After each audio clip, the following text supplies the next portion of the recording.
G'day everyone, welcome back to another video. Today we're keeping it a little low key. I'm going to do another Q&A. So the first question is from Bicycle Fungi and he's asking, why is the AJP PR7 called the PR7? Got a 650 badge on it, but it has a 600cc motor. What's going on with all that business?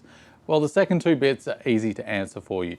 Up until 2016, the PR7 was indeed a 650cc motor. In 2016, they put the Husqvarna 600cc single-cylinder motor in there instead, but I guess they decided to keep calling it the 650, either for continuity's sake, maybe they had a whole crate full of 650 badges that they no longer had any use for, or maybe it was just familiarity in that it was already called the 650, plus the 650 is a very common CC size in the dual sport world, who really knows? The PR7 bit, I have absolutely no idea, and if I gave you an answer, I'd only be clutching at straws. Put your thoughts down below. The next question is from Sar Tika or Sar Tika Jag, sorry if I butchered that name, but he's got a big question, and that is, when does an adventure bike become a dual sport? Let's dive into it because it's a very complicated topic and you'll never get two similar answers. But the reason for that is there's no such thing as an objective term for adventure bike and an objective term for dual sport. It's all based on people's opinions and generally held consensus, and depending where you go, that consensus is going to shift from country to country, from group to group, etc, etc. So it's very hard to pin down and go, aha, that is definitely a dual sport and that is definitely an adventure bike. But there are some general rules that I kind of try and follow to help me along the way. A dual sport, generally speaking, has a single cylinder. Not always, but almost always has a simple single cylinder motor that isn't strung too high, so it's tuned for longevity rather than high performance. The other hallmark of the dual sport is a trimmed down, no frills aesthetic. The bodywork will be very simplistic, mimicking that of enduro and MX bikes. Everything that you don't need has been taken off. That is for two reasons: to keep the weight down because manufacturers know you'll be going into the dirt, but also there's just a lot less on these to break.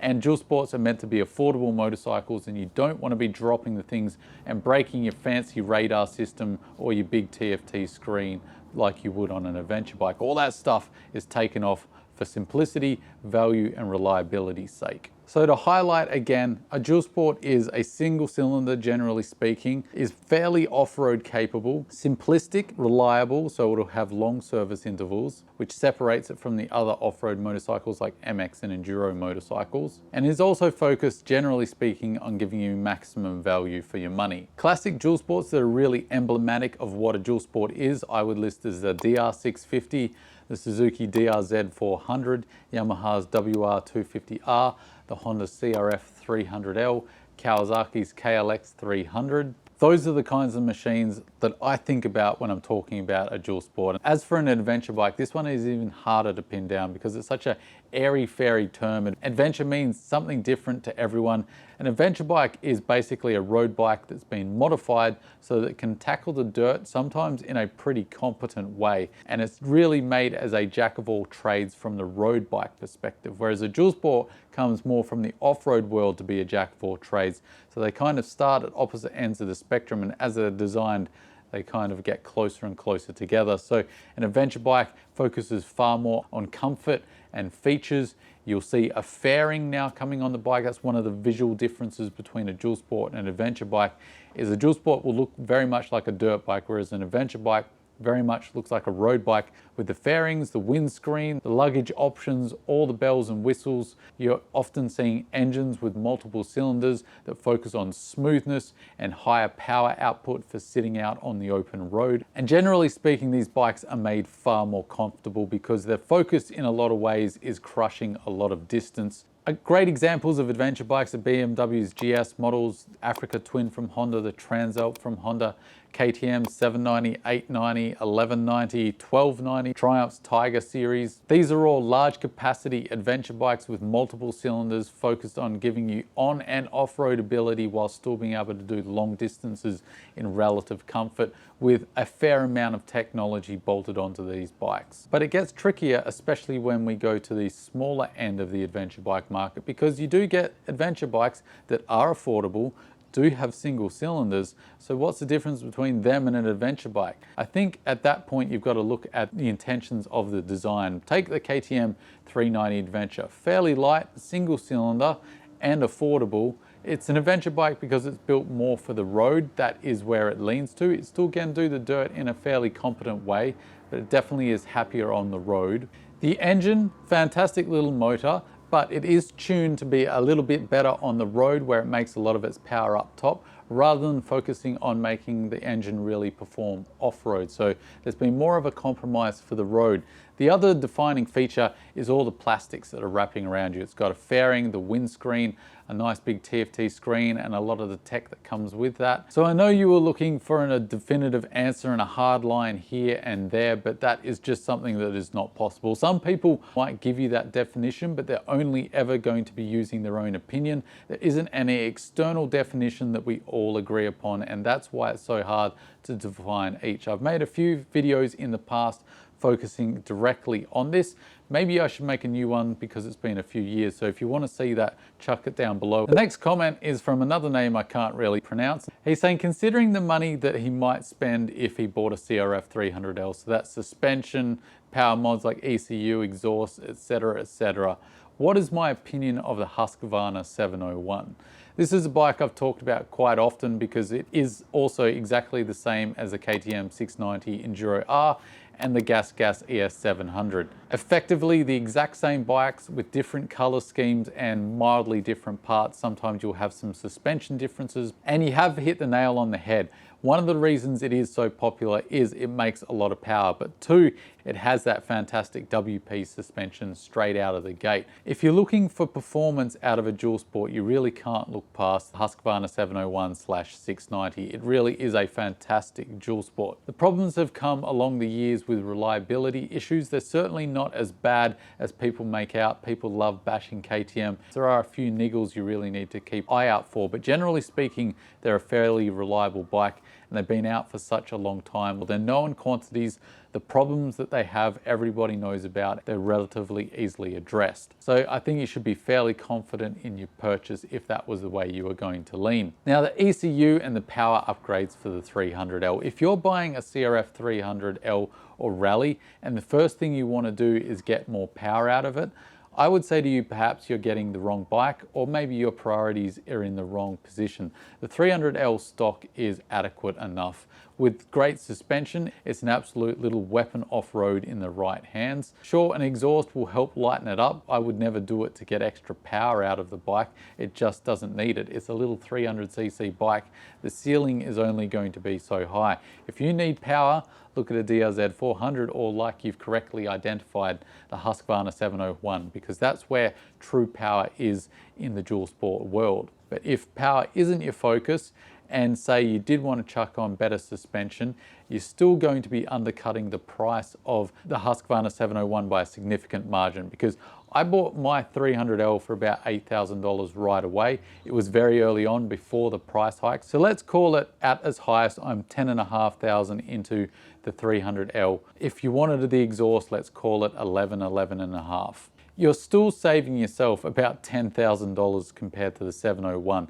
So you've got to ask yourself where you are in your riding capability, what you want to do with the bike, and if you got the funds to do so. Because if you're looking at the best value for money, I think a 300L with the right suspension is definitely going to be a better value proposition. Still have enough money to go and get a second bike, so you think about it that way as well. But say you have been in the dual sport world in it for a while, you do really know what you want, you love power, and you can ride. If you've got the capital and saving money isn't your focus, and you just want a bike off the showroom floor ready to go that you just throw crash protection on and then you can forget about it, then the 701 is definitely a great option. Whichever way you land, I think either way will be a good choice. It just depends what you need out of the bike, your skill set, and how much money you've got to throw around. The next question is from Fandango, and he's asking about scramblers, asking me what sub 1000cc Scrambler would be great for long distance touring. Kind of sounds like a bit of an oxymoron given that Scramblers aren't the best suited bikes for the job. But as I was talking about, if you're willing to work around their shortcomings, they can be a fantastic low-key adventure bike. It's kind of a fool's errand here, I think, to give you a specific bike. One, because I haven't ridden all of the Scramblers out there, but because they'll be very closely matched in the range. I would think about how much power you need out on the open road, how comfortable it is, not just in the ergonomics, getting a leg over and riding it yourself is going to be very important, but how smooth is the engine? Do you prefer character and you're happy to put up with vibes, or would you be better suited to a smoother motor? Are you going to be doing any dirt, and are there dirt variants of the Scramblers in the lineup you're looking at? There certainly will be some Scramblers that have a little more fuel range than others, but generally speaking, Scramblers have pretty piss poor fuel range because they tend to go for those little teardrop tanks, which aesthetically look fantastic, but practicality wise, not so much. So look at the accessory line for a lot of these Scramblers. Can you get a top rack? Can you get panniers? That way you can carry a little bit of fuel on the back in a jerry can or one of your bags. You've specifically listed here the Royal Enfield, the Triumph, and the Ducati 800 range. So here's why I'd go for each of these. If I was looking for value for money and a smooth motor, full of character, and I wanted some change left over to modify it as much as I could to make it just my bike, the Royal Enfield is definitely the way to go. Assuming you're talking about the 650 range, I'd absolutely go for it as the bargain of this group. The Triumph, if you're wanting the smooth quality machine that has decent enough power to get through the traffic and overtake and sit on the highway with relative comfort, considering it is a Scrambler, then the Triumph is definitely a great choice. I will point out I have ridden the Triumph 900 Scrambler. I didn't like it personally. It was the steering just felt off to me. It really tucks in easily now. Makes it fantastic in the city weaving through traffic, but I never quite acclimatized to it. I didn't like the way it felt, but that's just personal. You might love it. Once again, definitely test ride as many bikes as you can. I would go for the Ducati Scrambler if I was wanting the off-road machine, because the Ducati Scramblers in the sub 1000cc market definitely have some variants of the Scrambler that really are quite dirt capable. For the Triumph Scramblers, you really have to step up into the 1200s to get their dirt capable Scramblers. The 900s really are a cosmetic venture. They really aren't built for the dirt. Same thing with the Royal Enfield. They have no business off-road. Dirt roads, sure, but off-road, they're not really built for it. I hope that helps, mate, and cheers for the question. A comment that I get pretty regularly is, how's the shed? This one's from Lowrider saying, nice report, solid. Cheers, mate. What's the status on your new shed studio? And another comment here from Jimmy saying, why haven't we seen much content out of the shed? Let's head over to the shed and run through where I'm up to so far. So we're here in the shed. How is it going? Well, it's been going really slow since the actual works of the shed getting constructed itself have been finished. I pointed out in a previous video that I did get the fence to the side all sorted out. Basically, things have slowed down. One, because I haven't got my butt into gear and sealed the floor yet. That's on me, just finding enough time. I need to also do the rodent flashing at the bottom there. That can only be done once the floor is sealed, so really that hold up is because of me again. I will get someone to do that rodent flashing because I just don't have time. As for the electrics, I'll put over some B-roll, but the electrics is basically going to cost me $5,000, and it's basically because of the distance I've got to go. It's about 15-20 meters to the house, to the direction I've got to go. I've got to dig a trench 600 mil deep the whole way there for them. I also need to cut through my 100 mil concrete driveway in order for them to get the electrics underneath there. So there's a whole thing about doing the electrics. So I've got to put in a lot of work, and on top of that, then I've got to fork out $5,000 for them to get all the stuff and all the lighting and the PowerPoints and all the shiny stuff done in here. To the US guys that say, Solid, you should just do all the electrics yourself, it really isn't hard. Here in Australia and a lot of places in the world, it's illegal to have electrical work done without a certified electrician. My hands are tied there, so sorry guys, it's got to be done by someone else. Realistically, that's the way I prefer it. I do not belong anywhere near electronics. It's witchcraft to me, so I'm going to get the professionals to do it. Hold out hope, it will get done. Thanks for your patience. And as always, don't forget to stay shiny side up.